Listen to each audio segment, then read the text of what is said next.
بسم اللہ الرحمن الرحیم۔ السلام علیکم، رمضان المبارک۔ میں غامدی صاحب کے ساتھ نشریات کا ایک خصوصی سلسلہ لے کر حاضر خدمت ہیں۔ آغاز کرتے ہیں اس صاحب کا مسئلہ تشریف فرمائیں جناب جاوید احمد غامدی صاحب۔ السلام علیکم غامدی صاحب۔ وعلیکم السلام۔ آپ سے بہت شکریہ آپ کے وقت کا۔ اس رمضان ہماری یہ کوشش ہے کہ قرآن مجید، احادیث مبارکہ اور آپ لوگوں کے قلوب و اذہان میں پیدا ہونے والے سوالات غامدی صاحب کی خدمت میں رکھیں اور روزانہ کی بنیاد پر ان سے استفادہ کریں۔ ہم سب آج جس قرآن مجید کے موضوع کا میں نے انتخاب کیا ہے وہ ذکر کثیر ہے۔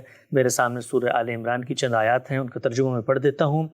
ارشاد فرمایا، یہ عقل کے اندھے ہیں، اس لیے پیغمبر پر ایمان کے لیے نشانی مانگتے ہیں، ورنہ حقیقت یہ ہے کہ زمین و آسمان کے بنانے میں اور دن اور رات کے باری باری آنے میں ان لوگوں کے لیے بہت سی نشانیاں ہیں جو بصیرت والے ہیں، ان کے لیے جو کھڑے اور بیٹھے اور اپنے پہلوؤں پر لیٹے ہوئے ہر حال میں خدا کو یاد کرتے اور زمین و آسمان کی خلقت پر غور کرتے رہتے ہیں۔ ان کی دعا یہ ہوتی ہے کہ پروردگار، تو نے سب بے مقصد نہیں بنایا، تو اس سے پاک ہے کہ مقصد کے بغیر کوئی کام کرے، سو ہم کو دوزخ کے عذاب سے بچا لے۔ غامدی صاحب نے انہی آیات کی تفسیر کی توضیح بھی کی ہے اور لکھتے ہیں، اس سے معلوم ہوا کہ قرآن کے نزدیک اہل عقل اور ارباب بصیرت وہی ہیں جو اس کارخانہ ہستی پر غور کر کے خدا اور آخرت کے ذکر و فکر تک رہنمائی حاصل کریں۔ نیز یہ بات بھی معلوم ہوئی کہ اللہ کا ذکر ہر حال میں مطلوب ہے، اور جس طرح یہ ذکر مطلوب ہے اسی طرح فکر بھی مطلوب ہے، اس لیے کہ آخرت کا یقین اسی فکر سے حاصل ہوتا ہے۔ یہ نہ ہو تو ذکر محض زبان کا ایک شغل بن کر رہ جاتا ہے، اس سے زیادہ اس کی کوئی حیثیت نہیں ہوتی۔ ان آیتوں میں قرآن نے کمال بلاغت کے ساتھ واضح کر دیا ہے کہ جو سچے ارباب بصیرت خدا کو یاد رکھتے اور زمین و آسمان کی خلقت پر غور کرتے رہتے ہیں، ان کا یہ ذکر و فکر کس طرح انہیں صحیح نتائج تک پہنچا دیتا ہے۔ ذکر کثیر، ہم سب قرآن مجید کا ہم سے یہ مطالبہ ہے کہ دنیا کے اندر انسان کو بھیجا ہے، آفاق و انفس کی نشانیاں ہیں، اس کی فطرت کے حاصلات بھی اس کو یہ بتاتے ہیں، اور علم و عقل کے استنباط و نتائج بھی کہ ہم مخلوق ہیں، بنائے گئے ہیں، ہمارا کوئی خالق ہونا چاہیے۔ اگر کوئی خالق ہے تو اب یہ اخلاقیات کا تقاضا ہے کہ اس کے ساتھ ہم اپنے جذبے کا، شکر کا اظہار کریں۔ اگر یہ اظہار نہیں ہوتا اور ہم محض زبانی طور پر کسی بھی الہامی روایت سے وابستہ ہیں تو پھر اس کی حقیقت اللہ کی نظر میں کیا ہے؟ یہ دین تو ایک شعوری فیصلے کا نام ہے۔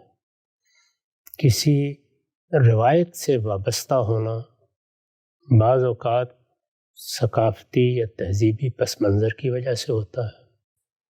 ہم کسی خاص گھرانے میں پیدا ہوئے ہیں، ہم نے کسی خاص برادری میں جنم لیا ہے، ہم ایک قوم سے تعلق رکھتے ہیں، یہ سب چیزیں ہمارا ایک رشتہ استوار کر دیتی ہیں، لیکن مذہب محض کسی جغرافی حقیقت کا نام نہیں ہے، وہ تو ایک نظریہ ہے۔ اس کائنات کا خالق ہے یا اس کائنات کا خالق نہیں ہے؟ اگر اس کائنات کا خالق ہے تو پھر اس کے بارے میں یہ شعوری فیصلہ کیا جاتا ہے کہ وہی ہمارا پروردگار ہے، وہی ہمارا معبود ہے، وہی اس پورے عالم کا بادشاہ ہے۔ یہ فیصلہ کر لینے کے بعد اس کے حقوق قائم ہو جاتے ہیں، میری حیثیت متعین ہو جاتی ہے۔ پھر اگر اس کے ساتھ یہ بات بھی سمجھ لی جائے، اور جس طرح کے قرآن مجید کے اس اقتباس سے بھی واضح ہے کہ انسان غور و فکر کے نتیجے میں یہ بات سمجھ لیتا ہے کہ مجھے اس دن کا انتظار کرنا ہے جب میں اس کی بارگاہ میں پیش ہوں گا، جب میں مسئول ٹھہرایا جاؤں گا، جب میں جواب دہی کے لیے پیش کیا جاؤں گا۔ یہ چیز جیسے ہی انسان کے لیے ایک شعوری فیصلہ بنتی ہے تو اس کے بعد اصل میں ایمان کی، اسلام کی ابتدا ہوتی ہے۔ یہ شعوری فیصلہ ہر اس شخص کے لیے ضروری ہے جو یہ کہتا ہے کہ میں مسلمان ہوں۔ ماں باپ کے گھر میں پیدا ہوئے، کچھ سیکھ لیا، کچھ جان لیا، کچھ سن لیا، معلومات میں کچھ اضافہ ہو گیا، کسی چیز کے بارے میں کوئی تردد پیدا نہیں ہوا، اس سے وابستہ رہے۔ یہ سب تو میری اور آپ کی تاریخ ہے۔ یہ ایک ہندو کو بھی میسر ہوتی ہے، ایک مسیحی کو بھی میسر ہوتی ہے، ایک مسلمان کو بھی میسر ہوتی ہے۔ اللہ تعالیٰ کی معرفت اگر حقیقی معنی میں حاصل نہیں ہوئی تو پھر مذہب کی ابتدا ہی نہیں ہوئی۔ اس لیے قرآن مجید بار بار اس بات پر زور دیتا ہے کہ تمہیں جو صلاحیت اللہ نے بخشی ہے، تم چیزوں پہ غور کر سکتے ہو، تم وجودی حقائق کا ادراک کر سکتے ہو، تم ان سے استنباط کر کے بعض حقائق تک پہنچ سکتے ہو جو بظاہر نامعلوم یا نامحسوس ہوتے ہیں۔ اس اپنی صلاحیت سے کام لے کر تمہیں مذہبی مقدمات کے بارے میں فیصلہ کرنا ہے۔ اس فیصلے سے ہر آدمی اپنی استطاعت اور استعداد کی حد تک گزرتا ہے. تو اس لیے یہ تو بڑی ضروری بات ہے، اور اسی کے نتیجے میں وہ ذکر پیدا ہوتا ہے، یعنی خدا کی یاد ہمارے وجود کا احاطہ کرتی ہے. اور یہ یاد پھر ایک لفظ کا محض زبان پر آ جانا نہیں ہے، یا دو الفاظ کا یا ایک جملے کا، یہ تو پھر پورے وجود کا احاطہ کرے گی. یعنی ہر لحظے، ہر لمحے آدمی کو یہ احساس رہے گا کہ میں اس زمین پر کسی کا بھیجا ہوا آیا ہوں، میرے بھیجنے کا ایک مقصد ہے، اور میرے خالق نے مجھ سے کچھ چاہا ہے. وہ اس شعوری احساس کے بغیر ایک لمحے کے لیے بھی دنیا میں نہیں جیتا. اسی کو ذکر دوام سے تعبیر کیا جاتا ہے. یعنی وہ ذکر جو زبان پر بھی آ جاتا ہے بارہا، لیکن حقیقت میں میرے وجود کا وہ باطنی احساس ہے جو ایک لمحے کے لیے بھی مجھ سے جدا نہیں. نقطہ بالکل واضح ہوا. ہم سب مولانا امین حسن اصلاحی انہی آیات کی توضیح میں لکھتے ہیں، یہ ذکر و فکر خود بخود ان کو اس نتیجے تک پہنچا دیتا ہے کہ یہ عظیم کارخانہ بے غایت و بے مقصد نہیں ہو سکتا، اور جب بے غایت و بے مقصد نہیں ہو سکتا تو لازم ہے کہ یہ محض اتنے ہی پر تمام نہ ہو جائے جتنا ظاہر ہو رہا ہے، بلکہ ضروری ہے کہ ایک دن ایسا آئے جس میں گناہگار اور نیکوکار دونوں اپنے اعمال کا بدلہ پائیں، اور اس دنیا کی خلقت میں جو عظیم حکمت پوشیدہ ہے وہ ظاہر ہو جائے. آسمان و زمین کی خلقت اور رات و دن کی آمد و شد میں جو نشانیاں ہیں ان کی طرف یہاں اجمالی اشارہ کیا گیا ہے. اس کی تفصیل پورے قرآن مجید میں پھیلی ہوئی ہے. قرآن نے بڑی وضاحت کے ساتھ گوناگو پہلوؤں سے آفاق کی ان نشانیوں کو نمایاں کیا ہے جو شہادت دیتی ہیں کہ اس کائنات کے پیچھے ایک عظیم طاقت ہی نہیں بلکہ اس کے ساتھ ساتھ عظیم حکمت بھی ہے. صرف بے اندازہ کثرت ہی نہیں بلکہ اس کثرت کے ساتھ نہایت حیرت انگیز توازن بھی ہے. یہ چیز ظاہر کرتی ہے کہ اس دنیا کا پیدا ہونا نہ تو کوئی اتفاقی حادثہ ہے نہ کیلنڈر کا کھیل، بلکہ یہ ایک قدیر و حکیم، عزیز و غفور اور سمیع و علیم کی بنائی ہوئی ہے. اس وجہ سے یہ بات اس کی فطرت کے خلاف ہے کہ یہ خیر و شر اور نیک و بد کے درمیان امتیاز کے بغیر یوں ہی چلتی رہے اور یوں ہی تمام ہو جائے. ہم سب اللہ تعالیٰ قرآن مجید میں بیان کرتے ہیں کہ جب قرآن کی دعوت نازل ہوئی تو جو مخاطبین تھے پیغمبر کے، وہ ہر جگہ یہ کہتے ہیں کہ کوئی نشانی لے کر آئے، کوئی نشانی لے کر آئے، ہمیں کوئی ایسی چیز آپ دکھا دیں کہ جس کے بعد یہ تو ہمیں حجت ہو جائے، ثابت ہو جائے کہ جی ہمارا نقطہ نظر غلط ہے. اللہ تعالیٰ کا یہ دعویٰ ہے کہ جو کچھ کائنات میں نے تمہیں دیا ہے، اپنے داخل پہ غور کرو تو جو معجزات تمہیں نظر آتے ہیں اپنے خارج میں دیکھو، یہ اریاول سبززار، یہ بل کھاتی ندیاں، یہ بہتے جھرنوں کا شور، یہ پہاڑوں کے سلاسل، یہ سب کچھ کیا تمہیں یہ نشانی نہیں لگتا؟ یہی بنیادی مقدمہ ہے. قرآن مجید اسی جانب توجہ دلاتا ہے کہ اگر کوئی ایسی نشانی دکھانی ہے جس کے بعد حجاب اٹھ جائے، جس کے بعد اندھوں کو بھی نظر آ جائے، جس کے بعد بیل گدھے بھی ماننے کے لیے تیار ہو جائے، تو پھر ابتلا کا قانون کہاں گیا؟ پھر امتحان کیا ہوا؟ اللہ تعالیٰ نے اپنی پوری یقین کی، اپنے پیغمبروں کے ذریعے سے وضاحت کی ہے کہ میں نے کائنات میں جگہ جگہ اپنی نشانیاں بکھیر دی ہیں. یہ نشانیاں میری قدرت کی بھی ہیں، میری حکمت کی بھی ہیں، میری رحمت کی بھی ہیں، میری ربوبیت کی بھی ہیں. سب سے بڑی نشانی خود انسان کا وجود ہے. انسان اس کائنات کی پیدا کب ہوئی اس کے بارے میں تو کسی تردد میں مبتلا ہو سکتا ہے، لیکن اپنے آپ کو تو وہ اپنی آنکھوں سے بنتے ہوئے دیکھتا ہے. انسان کے لیے اپنی خلقت یعنی انسان کی خلقت ایک وجودی حقیقت ہے. ہمارے سامنے وہ اجزاء موجود ہیں جن کے اختلاط سے ایک قطرہ آب بنتا ہے، ایک پیزا بنتا ہے. جب تک وہ اجزاء ہیں ان میں کسی درجے میں کوئی انسان کا تخم نہیں پایا جاتا، کوئی بیج نہیں نظر آتا جس سے وہ پھوٹ نکلے گا. لیکن وہی کائنات کا خالق ہے کہ جو ہمارے اس وجود کے اندر سب کچھ تخلیق کرنا شروع کر دیتا ہے.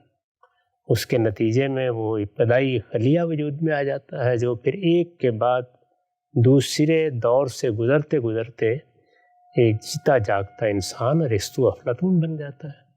تو اس طرح اپنے آپ کو تو ہم پیدا ہوتے ہوئے دیکھتے ہیں، بنتے ہوئے دیکھتے ہیں، خام اجزاء سے وہ صورت اختیار کرتے ہوئے دیکھتے ہیں جو آخری درجے کی حیرت انگیز چیز ہے.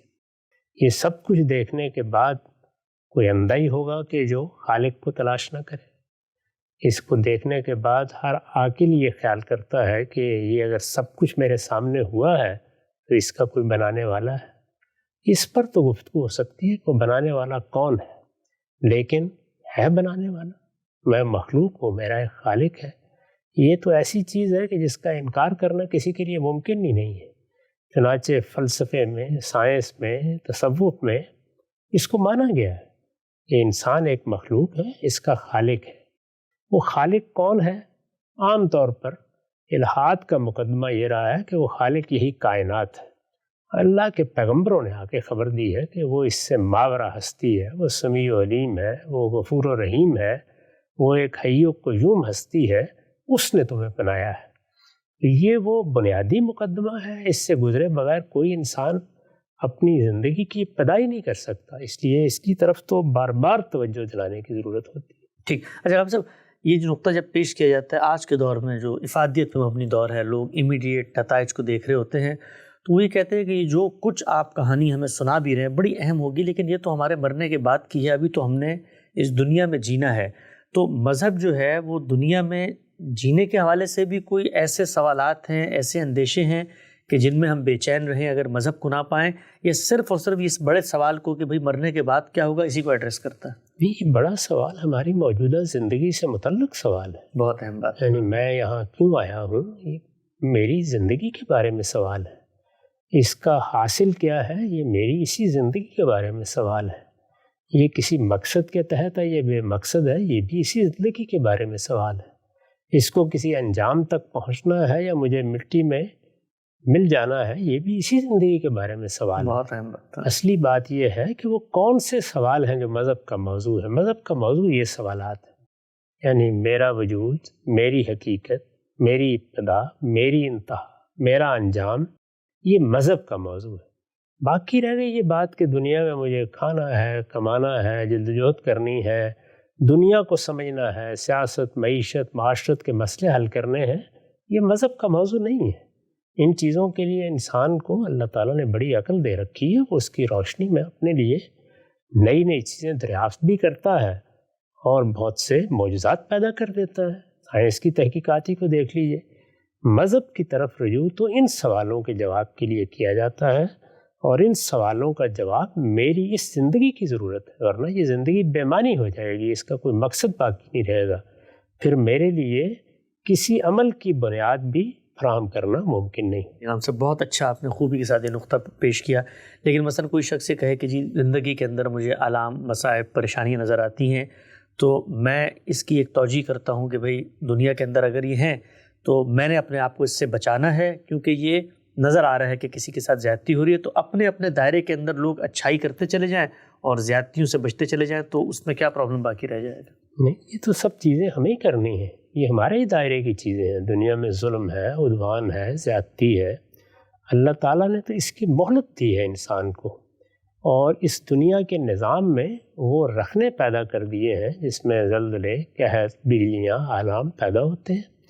ان کا علاج تو ہمیں ہی کرنا ہے، یہ تو ہمارے لیے پیدا کیے گئے ہیں، ہمیں ہی ان کے علاج بھی ڈھونڈنے ہیں، ہمیں ہی ان کے لیے غور کر کے یہ دیکھنا بھی ہے کہ یہ کیوں پیدا ہوتے ہیں اور کیا ہم ان کا مقابلہ کر سکتے ہیں۔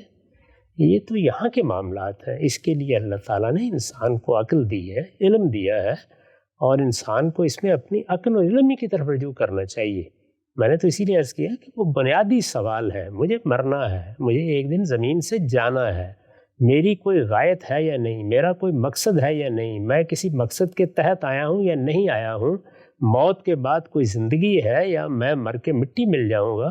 یہ اصل میں وہ بنیادی سوالات ہیں جن کا جواب مذہب دیتا ہے۔ وہ زندگی کے آلام کے معاملے میں صرف اصول بتا رہا ہے کہ تمہارے پروردگار نے ان آلام کی گنجائش کیوں رہنے دی ہے، اس لیے کہ اس نے یہ دنیا ابتلا کے لیے بنائی ہے۔ تو وہ تو مسئلہ ایک الگ مسئلہ ہے، لیکن یہ کہ یہ تو نہیں کہا گیا کہ ان آلام کا تمہیں علاج نہیں کرنا۔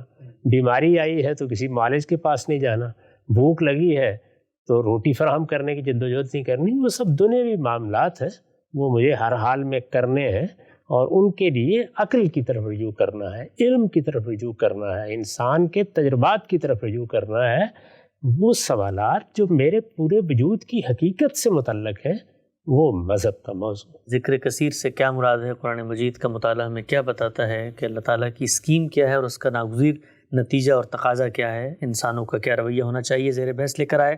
آگے بڑھاتے ہیں سلسلہ گفتگو کو۔ میرے سامنے ہمیشہ کی طرح چند روایات ہیں۔ ہم صاحب یہ روایت ہے ابو ہریرہ رضی اللہ عنہ سے، وہ فرماتے ہیں کہ رسالت میں آپ صلی اللہ علیہ وسلم نے فرمایا، اللہ کے 1 یعنی 99 نام ہیں، جو شخص ان کو یاد رکھے گا وہ جنت میں داخل ہوگا۔ 99 اس لیے کہ اللہ طاق ہے اور طاق کو پسند فرماتا ہے۔ ہم صاحب نے اس روایت کی توضیح میں لکھا ہے، اس سے مراد وہ نام ہیں جو اللہ تعالیٰ نے اپنی صفات کے لحاظ سے خود اپنے صحیفوں میں بیان فرمائے۔ اصل میں لفظ احصا استعمال ہوا ہے، اس سے مراد یہاں صفات الہی کا استحضار، یعنی ان کے مفہوم و مدعا کو سمجھ کر ان کے مطابق اللہ تعالیٰ کا تصور اپنے دل و دماغ میں قائم رکھنا ہے۔ اس کا لازمی نتیجہ اسی تصور کی روشنی میں خدا سے متعلق ہو کر اپنے شب و روز کی تنظیم ہے۔ نبی صلی اللہ علیہ وسلم نے یہ اسی کا صلہ بیان فرمایا ہے۔ ہم سب یہ روایتوں میں اکثر ہوتا ہے، بظاہر تو مثلا روایت کے الفاظ ہیں اللہ کے 99 نام ہیں، جو ان ناموں کو یاد رکھے وہ جنت میں داخل ہو جائے گا۔ لوگ جب اس طرح سے روایتوں کو ظاہر میں دیکھتے ہیں تو بہت سارے سوالات پیدا ہوتے ہیں کہ بھائی یہ تو جنت میں جانے کا پورا کرائٹیریا ہے، دین نے بیان کیا ہے، اور تو یہ تو بڑا شارٹ کٹ سا لگتا ہے کہ آپ نے 99 نام یاد کیے۔ آپ نے اس روایت کو کھولا ہے، کیا یہ ناگزیر ہے کہ اس طریقے سے روایات میں جب کوئی بات بیان ہو اس کو پورے دین کے فریم ورک میں رکھ کے پلیس کیا جائے؟ روایات میں ہو تو اس کے لیے بھی ضروری ہے، قرآن مجید میں ہو تو اس کے لیے بھی ضروری ہے۔ فرق صرف یہ واقع ہوتا ہے کہ قرآن مجید کا اپنا سیاق و سباق ہے، تو وہاں سورہ میں بات کہاں بیان ہوئی ہے، کس پس منظر میں بیان ہوئی ہے، اس کو نظر انداز کیے بغیر اگر آپ کسی چیز کو متعین کرنا چاہیں گے تو ظاہر بات ہے کہ آپ کے سامنے حقیقت اور طریقے سے آئے گی۔ یہی صورتحال روایت میں پیدا ہو جاتی ہے۔ آخر نبی صلی اللہ علیہ وسلم نے کسی موقع پر، کسی پس منظر میں، کسی محل میں بات فرمائی ہے، اس کو سمجھنے کے لیے قرآن کو بھی دیکھنا پڑتا ہے، دوسری روایات کو بھی دیکھنا پڑتا ہے، اور پورے دین کی تصویر بھی سامنے رکھنی پڑتی ہے۔ یہ تو ایک بڑا فطری طریقہ ہے کہ اگر کسی صاحب علم کی بات بھی آپ سمجھنا چاہتے ہیں اور اس کا کوئی ایک جملہ یا 2 جملے آپ کے سامنے آتے ہیں تو اس کے پورے فکر میں رکھ کے اس کو سمجھا جاتا ہے، اور اگر اس نے کوئی باقاعدہ کتاب لکھی ہے تو پھر اس کے سیاق و سباق میں رکھ کے سمجھا جاتا ہے۔ ٹھیک۔ اچھا، ہم سب عام طور پہ اللہ کے 99 نام مشہور بھی ہیں، اکثر جگہوں پہ لکھے ہوئے بھی آ رہے ہوتے ہیں، لوگوں نے اس کو پڑھا بھی ہے ایک دھن میں ڈال کر۔ ان میں بعض ایسے نام جیسے المنتقم ہے، اللہ تعالیٰ بہترین انتقام لینے والا ہے، تو اللہ تعالیٰ کی بعض اوقات شاہ نشان نہیں لگتا کہ اللہ تعالیٰ کیسے انتقام لے سکتے ہیں، تو انسانوں کے اندر اس طرح کا رد عمل جذبات پیدا ہوتے ہیں، تو ان ناموں کی کیا حقیقت ہے؟ یہ تو رد عمل کی بات نہیں ہے، اللہ تعالیٰ کے لیے فعل استعمال ہوا ہے، اور یہ بتایا گیا ہے کہ وضو انتقام ہے۔ اس کا مطلب یہ ہے کہ وہ لوگ جو اس دنیا میں سرکشی اختیار کریں گے، اخلاقی حدود کو لانگ جائیں گے، جو دوسروں کے لیے ظلم و عدوان کا باعث بنیں گے، تو اللہ تعالیٰ کے آنکھیں چرا لے گا، ان سے وہ بدلہ نہیں لے گا۔ اس کو بیان کیا گیا ہے۔ ہماری اردو میں یہ لفظ ذرا مختلف مفہوم میں استعمال ہوتا ہے، ورنہ تو اگر ہمارا پروردگار ظالموں سے انتقام نہیں دے گا تو وہ انصاف کیسے کرے گا، پھر عدل کس طریقے سے ظہور پذیر ہوگا؟ لیکن ہر فعل سے ایک صفت یا اسم نہیں بنا لینا چاہیے۔ ٹھیک۔ وہ بعض اوقات لوگوں نے یہ دیکھ کر کہ یہ فعل اللہ تعالیٰ کے لیے استعمال ہوا ہے، اس طرح کے اسماء بھی بنا لیے ہیں۔ اللہ تعالیٰ کے وہی اسماء اور وہی صفات بیان کرنی چاہیے جن کو صفت یا اسم کی حیثیت سے اللہ تعالیٰ نے خود بیان فرمایا ہے یا اس کے پیغمبر نے اس کی وضاحت کر دی۔ ٹھیک۔ اگر ہم سے بھی بیان کیجیے گا، اللہ تعالیٰ کی صفات مختلف صحیفوں میں بیان ہوئی، ہم نے دیکھا کہ مسیحیت کے اندر اللہ کی جو صفت رحمت ہے، اللہ کی شفقت ہے، اللہ کی بے پایاں اس امت کے اوپر کریم النفسی ہے، اس کا اظہار ملتا ہے۔ یعنی پوری کی پوری جو مذہبی پریزنٹیشن اور اورینٹیشن ہے مسیحیت کی، وہاں پر اللہ کی صرف اسی صفت کو نمایاں کیا گیا ہے۔ اللہ تعالیٰ نے جس طریقے سے اپنی صفات بتائی ہیں اس میں سب کچھ ہے، یعنی وہ انصاف بھی کریں گے، رحمت بھی کریں گے، اسی طرح سے وہ ہر چیز پر قدرت بھی رکھتے ہیں، یہ آپ نے اس طرح بیان فرمایا، انتقام والی، تدبیر بھی کرنے والے، بہترین۔ تو ایک پہلو کو اگر لے لیا جائے تو اس سے جو اللہ تعالیٰ کی پورا کا پورا تصور خود اللہ کی صفات سے پیدا ہوتا ہے یا ہونا چاہیے، اس میں خلل واقع ہو جاتا ہے۔ جب آپ کسی بھی شخصیت، کسی ہستی، کسی تصور یا کسی نظریے کی جزوی تعبیر کریں گے تو وہ ہمیشہ غلط ہوگی۔ اس کو پورا کا پورا ہی سامنے آنا چاہیے اور پورا ہی کا پورا سمجھنا بھی چاہیے۔ تو اس لیے یہ تو ہر شخص کے بارے میں، ہر کتاب کے بارے میں، ہر نظریے کے بارے میں صحیح ہوگا، مسیحیوں نے اگر اس میں سے کسی ایک چیز کو لے کے نمایاں کر دیا ہے یا کوئی اور گروہ کسی دوسری چیز کو نمایاں کر دیتا ہے تو وہ عدم توازن پیدا کرے گا۔ اللہ کی کتاب اسی لیے نازل ہوتی ہے کہ ہم انسان چیزوں کے بارے میں جس غیر متوازن رویے کا شکار ہو جاتے ہیں اس سے ہمیں نکالے اور صحیح جگہ پر لا کر بٹھائے۔ قرآن مجید نے یہی خدمت انجام دیا اور قیامت تک کے لیے اصل الفاظ میں اس کو اسی لیے محفوظ کیا گیا ہے تاکہ مسیحیت یا مسلمان یا یہود یا کوئی اور گروہ اپنی اپنی تعبیرات لے کر کھڑے نہ ہو جائیں اور اس طرح اللہ تعالیٰ کی صحیح معرفت سے انسانیت کو محروم نہ کر دیں۔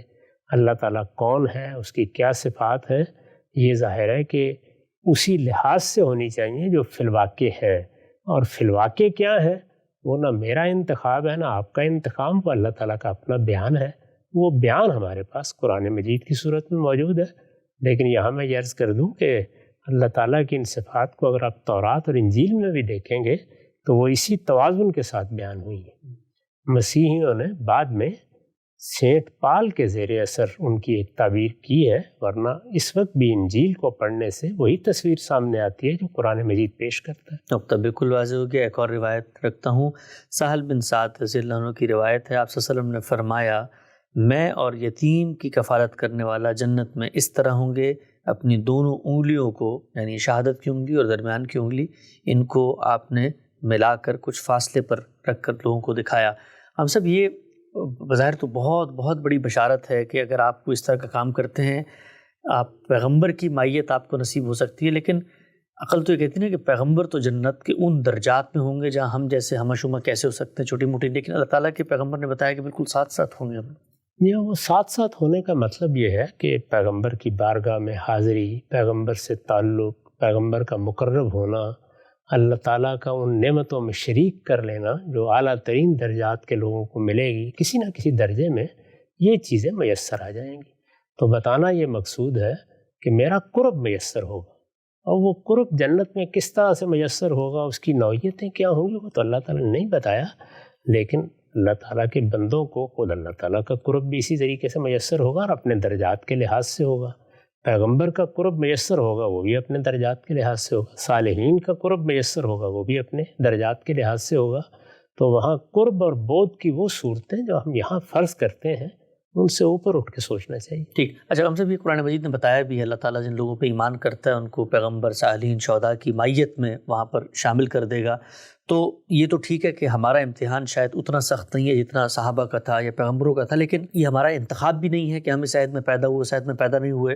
تو اللہ تعالیٰ نے کمال انصاف کے نتیجے کو سامنے رکھتے ہوئے نتیجے کے اعتبار سے، یعنی پرچہ تو ہر ایک کا الگ الگ ہے، امتحان الگ الگ ہے، سختی کمی بھی ہے، لیکن اگر میں نے اپنا امتحان اپنے طریقے سے پورا کر لیا تو نتیجے کے اعتبار سے جہاں پر صدیقین، شہداء پہنچ رہے ہیں وہاں پر ہم بھی پہنچ سکتے ہیں۔ یہی بتایا گیا ہے، بتا بھی دیا گیا ہے کہ سب سے بڑا درجہ سابقون کا ہے، اور وہ جس طرح پہلوں میں تھے اس طرح بعد والوں میں بھی ہوں گے اور قیامت تک ہوتے رہیں گے۔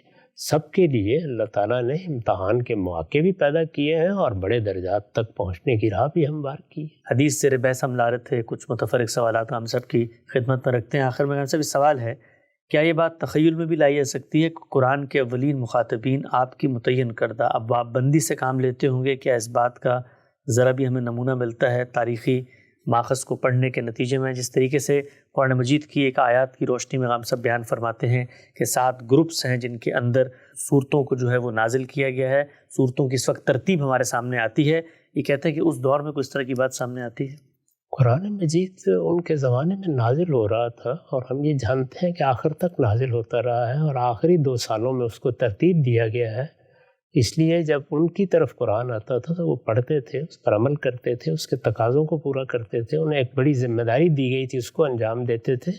قرآن مجید پر علمی کام تو اس کے بعد شروع ہوگا، یہ علمی کام ہے، یعنی قرآن مجید کا تجزیہ، اس کی تحلیل، اس کی ترتیب میں کیا چیزیں پوشیدہ ہیں، یہ قیامت تک اسی طرح ہوتا رہے گا۔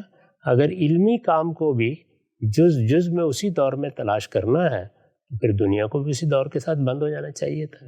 علمی کام ایک الگ چیز ہوتی ہے اور کسی کتاب کو پڑھ کے اس سے ہدایت حاصل کرنا ایک بالکل الگ چیز۔ ٹھیک، بالکل بڑی اچھی بات ہے۔ ہم سب اس اصول پہ تو لوگ یہ بھی کہہ سکتے ہیں کہ بعد میں جو سینکڑوں ہزاروں تفاسیر لکھی گئیں کیا صحابہ اکرام کے زمانے میں تفسیریں موجود تھیں، کیا اس سے واقف تھے؟ تو یہ تو ان کی ضرورت اس وقت بنتی نہیں ہے نا۔ ظاہر ہے کہ یہ علمی ضرورتیں بالکل الگ ہوتی ہیں، اور کسی کتاب نے جو اس وقت کام کرنا تھا وہ تذکیر کا تھا، نصیحت کا تھا، ان کی ذمہ داریوں کو بتانے کا تھا، ان کے احوال پر تبصرے کا تھا۔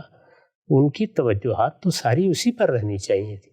ایک شخص کو جنگ میں اتارا گیا ہے تو اس کو اس وقت یہ دیکھنا ہے کہ مجھے کیا ہدف دیا گیا ہے اور میں اس کو کیسے پورا کروں گا۔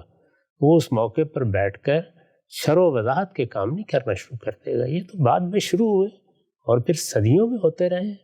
ہمارے ہاں جتنے علوم ہیں ان میں 400-500 سال لگے ہیں کہ وہ ایک باقاعدہ صورت میں سامنے آئے۔ یہ ہر علم میں ایسے ہی ہوتا ہے۔ تو بالکل واضح ہوا۔ ایک اور سوال ہے، نبی صلی اللہ علیہ وسلم جو لباس سے فتن کیا کرتے تھے، کیا کوئی مخصوص لباس یا ڈیزائن کا ہوتا تھا یا ویسے ہی لباس ہوتا تھا جیسے ان کے معاشرے میں اس وقت رائج تھا، جیسے عام طور پہ مہذب لوگ لباس پہنتے ہیں؟ اس طرح کی کوئی چیز نہیں ہم نے دیکھی کہ رسول اللہ نے کوئی خاص لباس اختیار کیا تھا۔ آپ کے معاشرے میں مہذب لوگ، شرفاء، سوسائٹی کے ذمہ دار لوگ جو لباس پہنتے تھے وہی لباس آپ بھی پہنتے تھے۔ ظاہر ہے ہر معاشرے میں کچھ لباس ایسے بھی ہوتے ہیں جو نوجوان پہن لیتے ہیں یا اوباش قسم کے لوگ پہنتے ہیں۔ لباس کی ان صورتوں پر جو آپ کے لیے موضوع نہیں تھے یا شرفاء کے لیے موضوع نہیں ہے، حضور نے تنقیدیں بھی کی ہیں اور یہ کہا ہے کہ اس طرح کا لباس نہیں پہننا چاہیے، لیکن شرفاء کا لباس ہی آپ پہنتے تھے۔ اور آپ کو اگر کوئی دوسرا لباس پیش بھی کیا گیا اور اس کی آپ نے تعریف بھی فرمائی تو خود نہیں پہنا۔ خود تو ظاہر آدمی جس ماحول میں پیدا ہوتا ہے اس کے لحاظ سے لباس پہنتا ہے، پہلے بھی یہی تھا، اب بھی یہی۔ نقطہ بالکل واضح ہو گیا۔ رمضان کے اندر غامدی صاحب سے استفادے کا خصوصی سلسلہ جاری ہے، وقت یہاں پہ ختم ہوتا ہے۔ کل دوبارہ اسی وقت انشاءاللہ حاضر خدمت ہوں گے۔ اب تک آپ کا بہت شکریہ۔